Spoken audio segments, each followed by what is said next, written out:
Selama menunggu penetapan, para calon diimbau jangan menggelar pesta kemenangan yang menyebabkan kerumunan massa. Pemirsa, inilah editorial Media Indonesia edisi hari Sabtu 12 Desember 2020 dengan tema Tantangan Berat Seusai Pilkada bersama saya Kevin Egan. Kami juga menunggu partisipasi Anda melalui sambungan telepon 021 583 9900 dan akun Twitter kami di @mediaindonesia.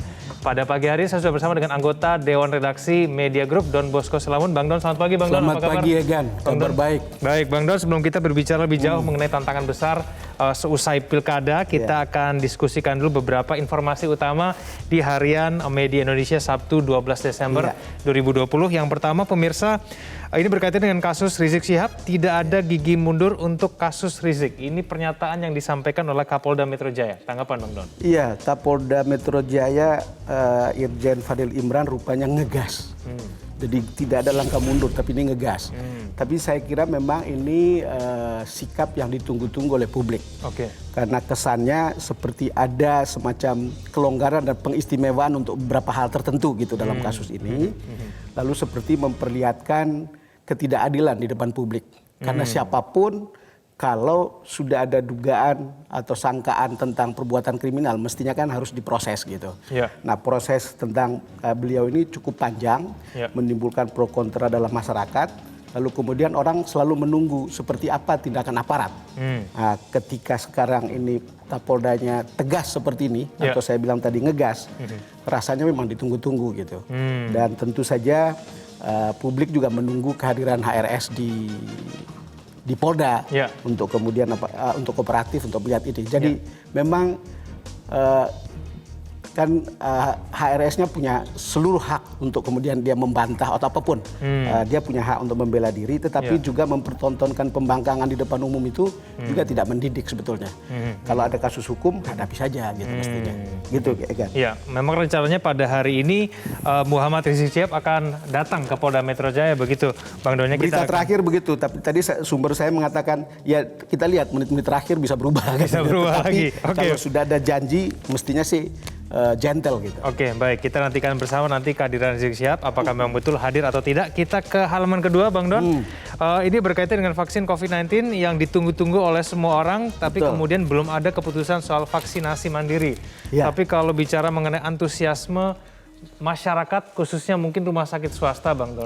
Ini sudah begitu banyak kemudian yang menunggu kepastian, tapi vaksinasi mandiri sendiri belum ada ininya, skemanya. Skem ini ditunggu karena pasti orang membutuhkannya, tetapi juga tidak boleh memberatkan publik. Yang namanya 75 juta orang yang potensial untuk dapatkan vaksin mandiri gitu, belum tentu juga mampu untuk membayar sendiri gitu. Dan kemudian kita juga harus tahu bahwa kadang-kadang ada kesan komersialisasi vaksin di beberapa rumah sakit misalnya. Yang jadi soal kan di lapisan 75 juta itu ada lapisan yang ada betul dia masuk di atas gitu, tapi kelompok paling bawah yang dekat dengan kelompok 32 juta.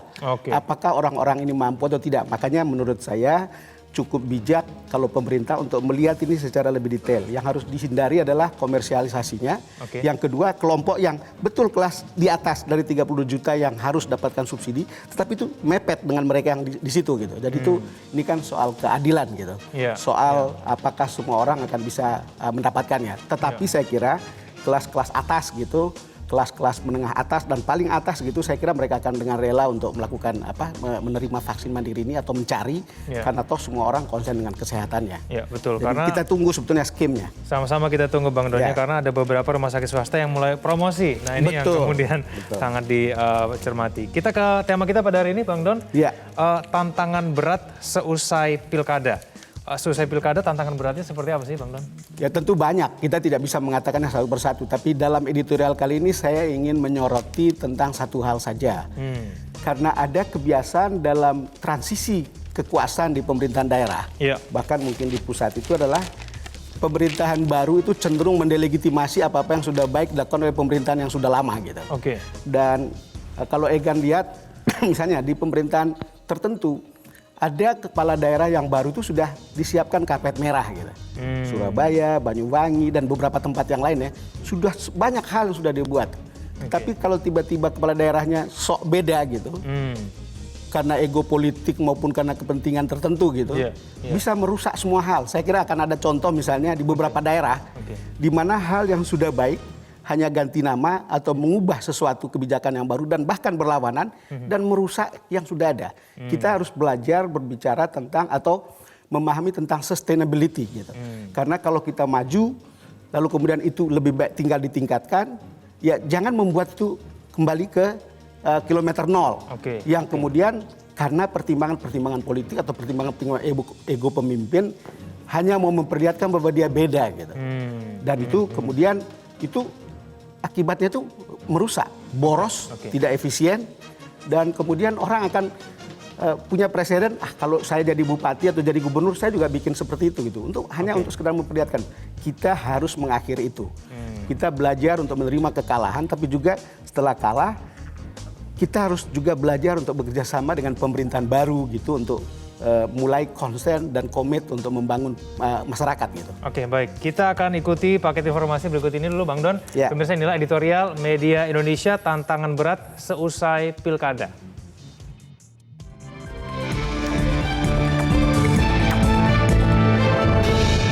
Tantangan berat seusai pilkada.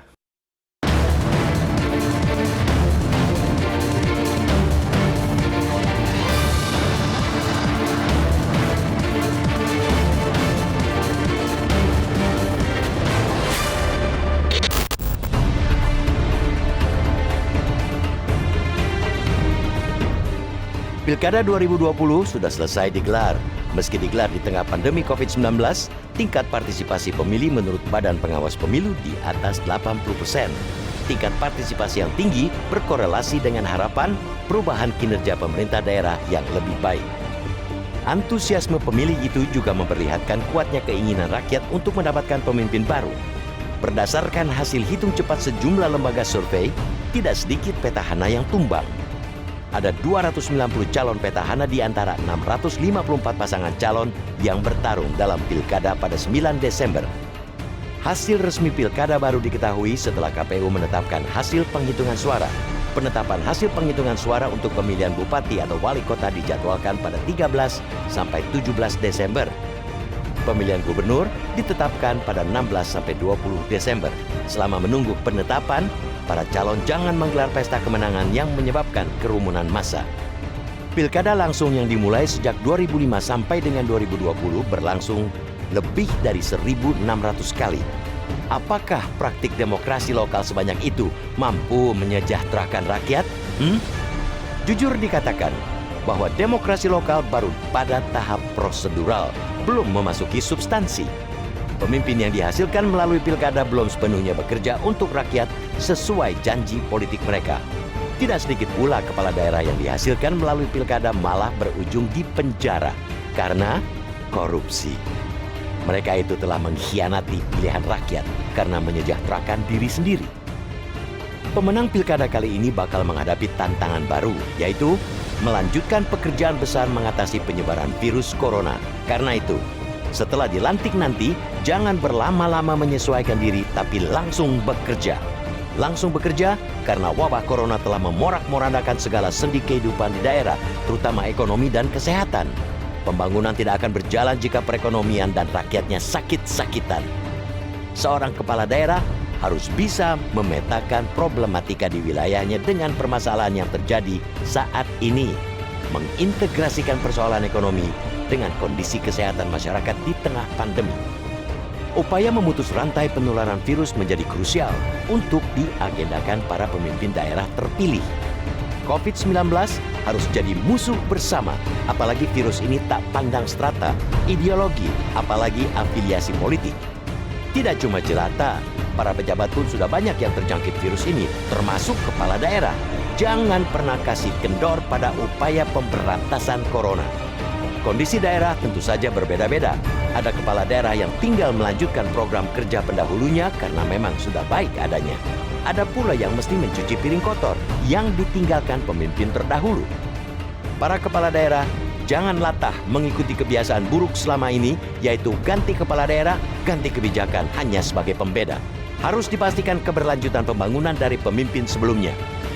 Kursi kekuasaan bukanlah tujuan utama dalam politik bernegara.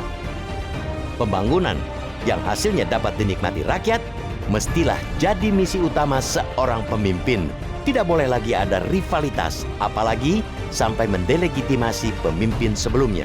Semua harus bergandengan tangan memajukan daerah. Program yang sebelumnya telah berjalan baik, misalnya, tidak ada salahnya diteruskan. Ambil yang baik, buang yang buruk, begitu istilahnya.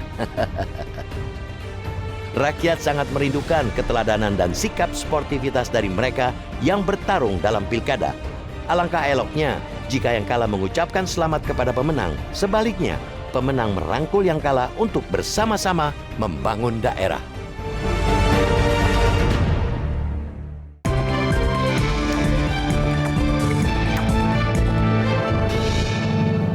Sampaikan pendapat Anda bisa kontak kami di sambungan telepon 021 583 9900 dan akun Twitter kami di @mediaindonesia. Kami akan kembali usai jeda berikut ini.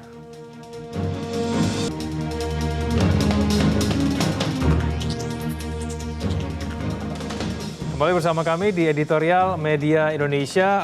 Bang Don, kalau kita berbicara mengenai banyaknya kebijakan yang dibuat oleh pemimpin kepala daerah itu berbeda dengan pemimpin sebelumnya, itu sebetulnya alasannya apa, Bang? Bukankah kemudian berbeda itu bisa saja mungkin lebih baik? Ya, berbeda lebih baik kalau betul-betul itu lebih baik gitu. Tetapi membuat perbedaan hanya sekedar untuk perbedaan karena ego, untuk kebutuhan, untuk recognition bahwa saya adalah seorang pemimpin, lalu membuat segala sesuatu yang sudah baik itu ditiadakan, bahkan didelegitimasi, itu jadi soal besar untuk publik. Kita bisa melihat begitu banyak kasus di daerah, ya kan.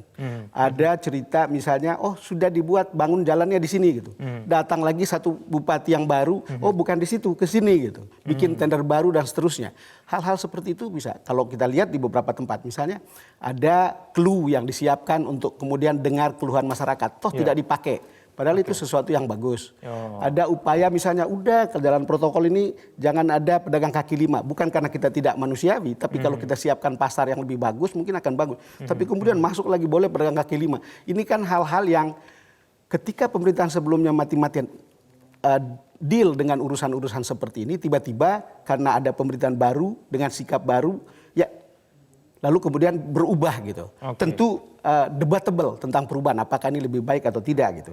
Tapi saya kira orang harus berpikir lebih objektif untuk melihat seberapa perlunya kebijakan baru. Yang masih kurang tentu harus ditingkatkan sampai di level paling baik. Tetapi yang sudah bagus itu jangan diganggu. Saya tidak bisa bayangkan kalau misalnya di Surabaya ini ya, di Surabaya semua hal sudah seperti karpet merah gitu. Tiba-tiba pengganti seorang Risma itu membuat sesuatu yang baru yang mengganggu hal ini. Padahal yang kita butuhkan adalah bagaimana kemudian itu lebih baik saja gitu. Itu lebih baik saja. Kalau masih ada yang kurang diperbaiki dan seterusnya. Yang menarik itu misalnya di Banyuwangi. Karena dari Pak Aswar Anas ke istrinya kemungkinan sustain itu kan tetap terjaga. Saya berkali-kali ke Surabaya maupun ke Banyuwangi. Ini dua daerah yang bagus jadi contoh. Bagaimana kalau itu sustain. Makanya orang selalu berpikir kalau lihat periodenya kan bagaimana seorang Risma dipilih dalam 2 periode dengan pilihan 90% gitu. Luar biasa gitu. Begitu juga dengan Anas. Dan kalau lihat gitu kan itu berarti sangat aspiratif gitu. Jadi kalau ada pemerintahan baru, memang ya seperti kata editornya tadi, ambil yang baik, buang yang buruk gitu. Dan itu perlu kesadaran bukan karena ego, untuk recognition bahwa ya sebagai pemimpin baru tiba-tiba ada orang datang ke dekat pemimpin baru, ini nggak bagus, lalu kemudian mengubah kebijakan. Kita berharap tidak ada begitu gitu. Tradisi ini harus dimulai, pilkada ini harus memulai tradisi baru di mana kemudian sikap kita tentang sustainability pembangunan itu berjalan. Sustainability tentang pelayanan itu harus berjalan. Problemnya itu untuk beberapa hal ditingkatkan, problem untuk beberapa yang kurang diperbaiki. Tentu memang ada Pemda atau Pemda baru yang sudah disiapkan karpetnya untuk jalan. Ada yang mungkin harus mencuci piring kotor. Pemerintahan yang kotor sebelumnya, dia bikin birokrasi yang kemudian korup. Yaitu bisa membersihkan piring yang kotor. Tapi mungkin juga ada yang membabat hutan sama sekali. Karena pemerintahan sebelumnya tidak bekerja atau tidak tahu bagaimana bekerja. Nah itu kan bisa lihat case by case. Tetapi yang ingin kita sampaikan pada kesempatan ini atau editorial Media Indonesia kali ini adalah, ini ada satu titik di mana kita tidak boleh mendelegitimasi satu sama lain jika itu bagus. Karena ini itu akan merugikan kepentingan bersama gitu. Satu. Kedua, ini akan boros. Itu kayak itu tumpang tindih, lalu kemudian bisa double dan seterusnya gitu. Ini tidak bagus gitu. Mungkin takut dianggap nggak kerja kali Bang, kalau cuma hanya melanjutkan pekerjaan yang sudah dilakukan oleh kepala daerah sebelumnya. Ya tentu ada ketakutan seperti itu, tapi kalau yang membuat lebih baik kan nggak apa-apa kan, itu juga bagian dari pekerjaan. Itu hanya sekedar tidak ada hal yang tidak bisa dikerjakan sebetulnya, atau tidak ada hal untuk mengatakan tidak boleh terlihat bekerja gitu. Banyak hal gitu. Kalau dia sudah sampai di level angka 7, yuk tingkatkan untuk sampai ke 8. Kalau sudah sampai angka di 8 skornya ke 9. Itu kan banyak sekali unit-unit yang bisa dikerjakan. Sebetulnya banyak sekali gitu, tapi menurut saya yang penting jangan karena you sebagai penguasa lalu kemudian terlihat berbeda, tetapi kemudian ya beda gitu, tetapi apa sebetulnya substansinya, kira-kira gitu. Ya kan? Bang Don, kalau kita cermati, kalau ini berpulang lagi kepada kesadaran dari kepala daerah yang terpilih dari pemilihan serentak. Berapa banyak Bang kemudian yang memiliki kesadaran bahwa sebetulnya melanjutkan sesuatu yang baik itu penting dilakukan, tidak perlu asal berbeda saja begitu? Egan, terus terang kita belum punya data dan fakta tentang ini. Saya kira mungkin perlu dilihat lebih dalam begitu. Yang kita tahu dari tahun 2005 sampai tahun 2020 menurut catatan editorial hari ini sudah ada 1.600 pilkada.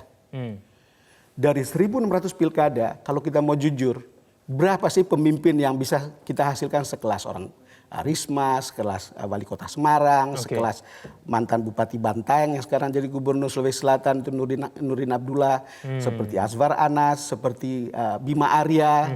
Ya kita belum tahu 1.600 pilkada.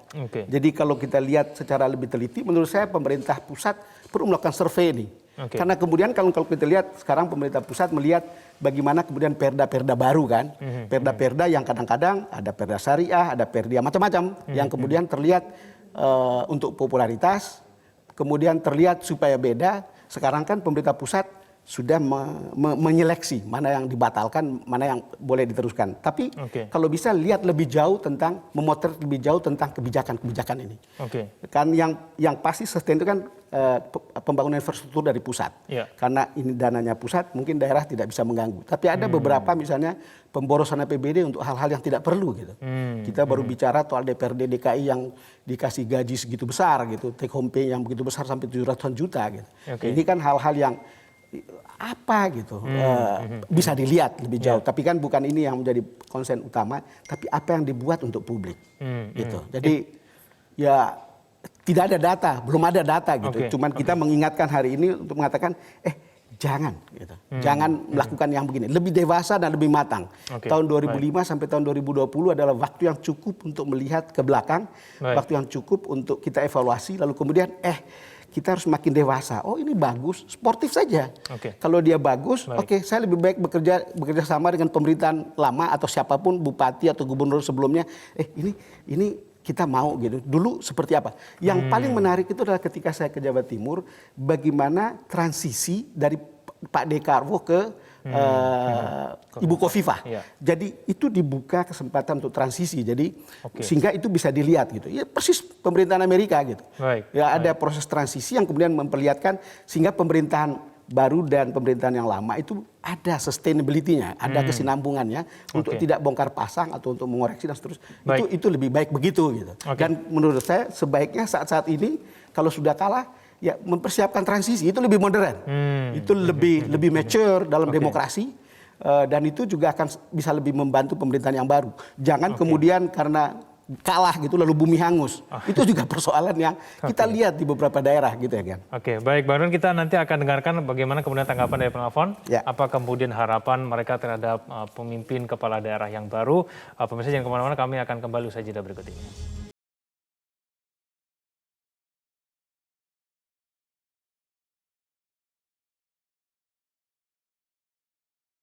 Editorial Media Indonesia, kita akan mulai menyapa penelpon kita pada pagi hari ini. Yang pertama ada Ibu Indra dari Cirebon, Jawa Barat. Ibu Indra, selamat pagi. Selamat pagi Bung Kevin, Egan dan Bung Don Bosco Salamu. Assalamualaikum warahmatullahi wabarakatuh.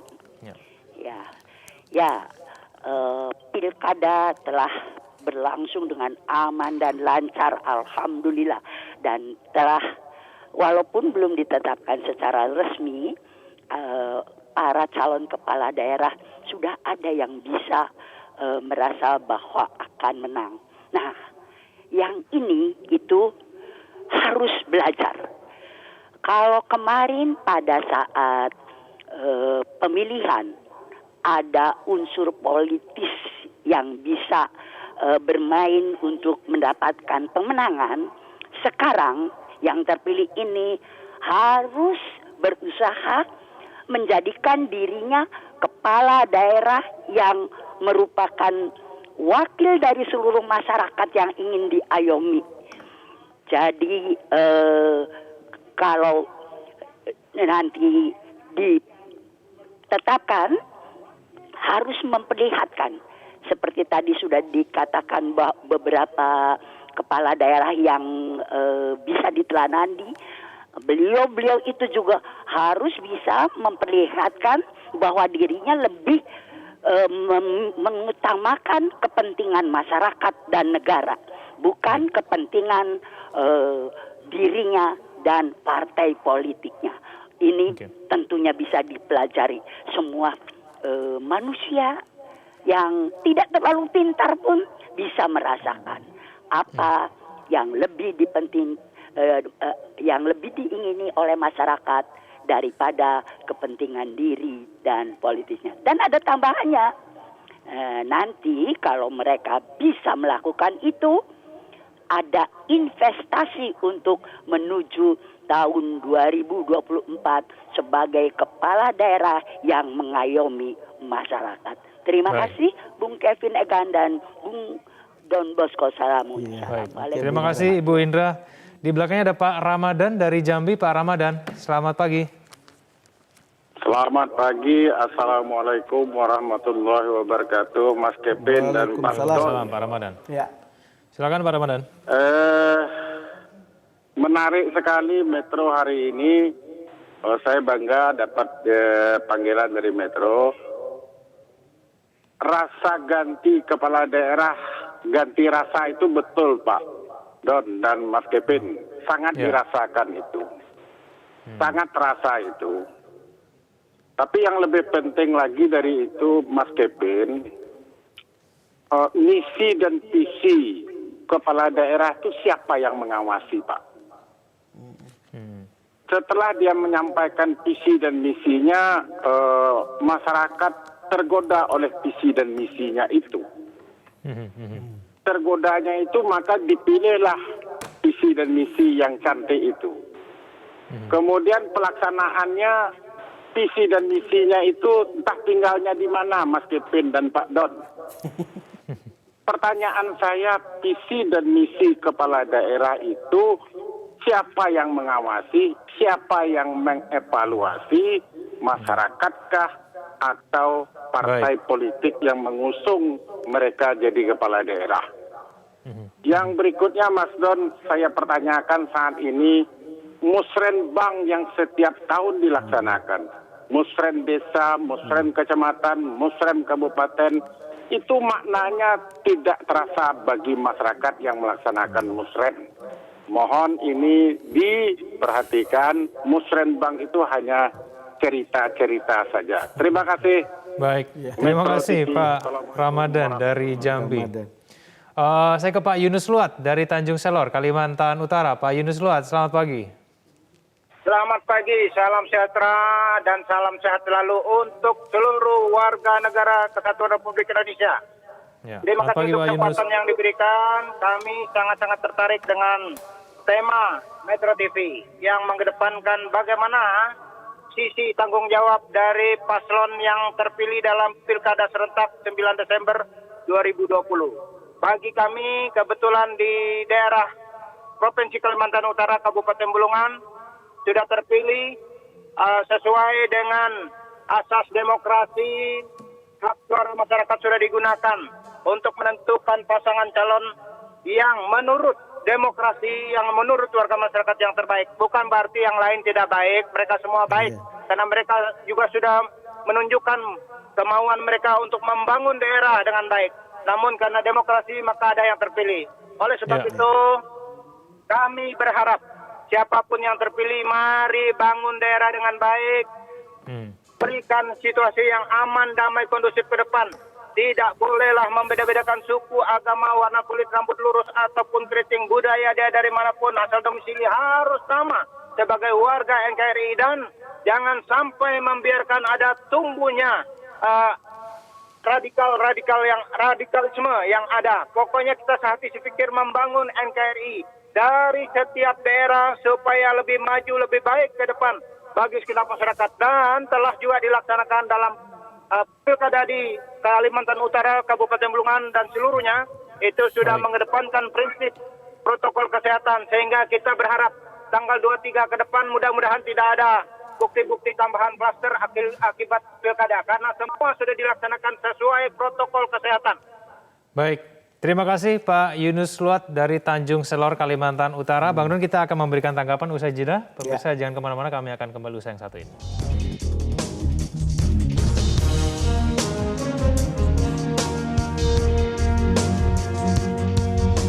Terima kasih Anda masih bersama kami di Editorial Media Indonesia. Bang Don, mungkin kita memberikan tanggapan dulu Bang kepada penelpon kita pada pagi hari ini. Kalau saya cermati sebetulnya harapan dari penelpon kita sebetulnya tidak muluk-muluk Bang ya.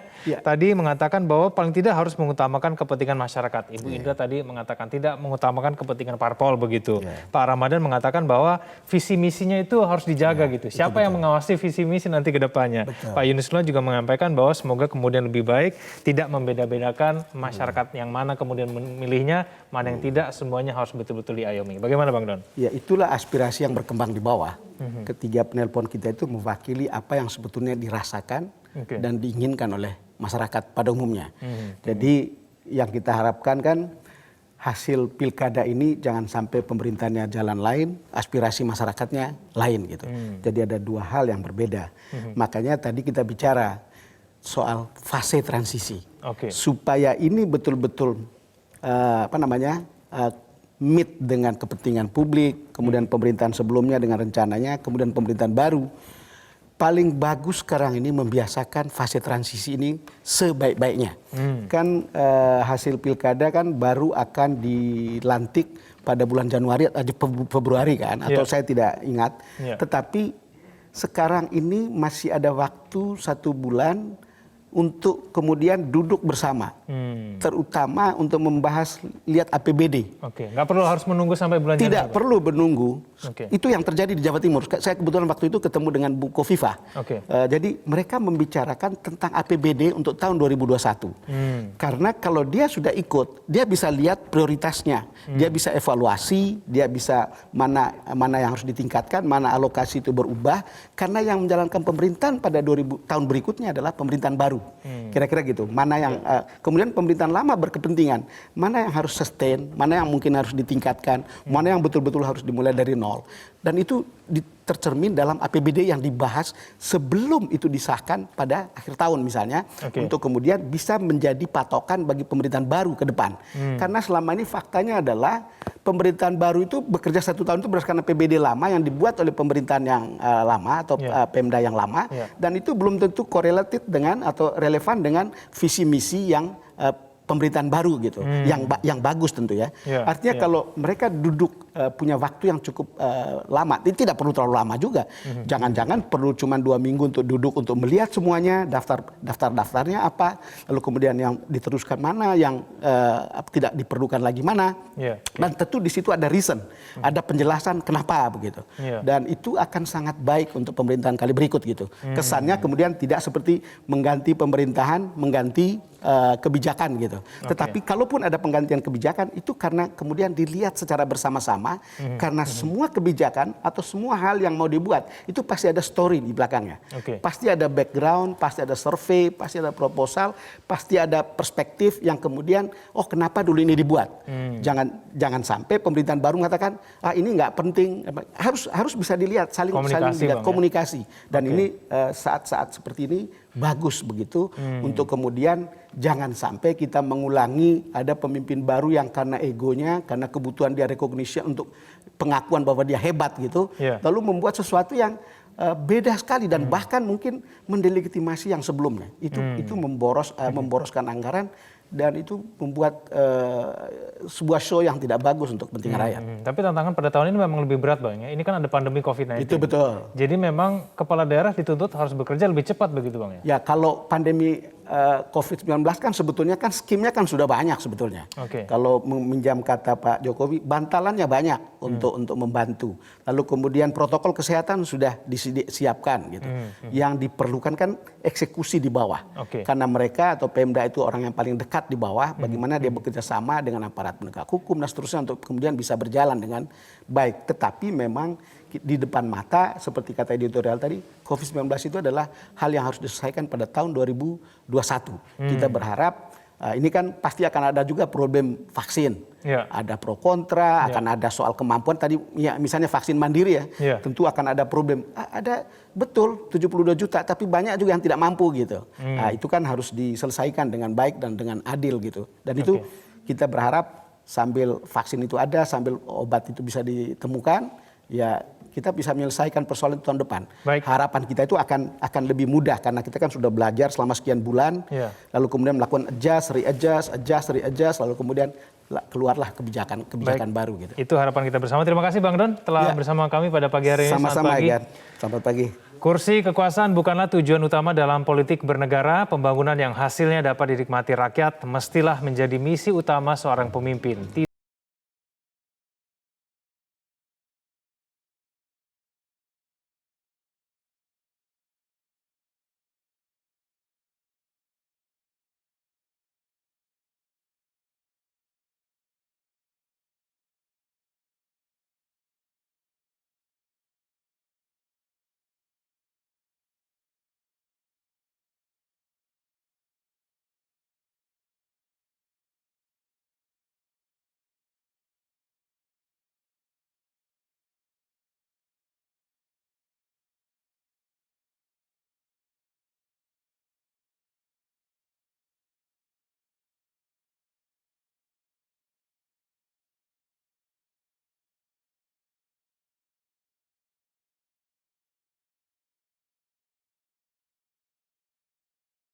To elevate,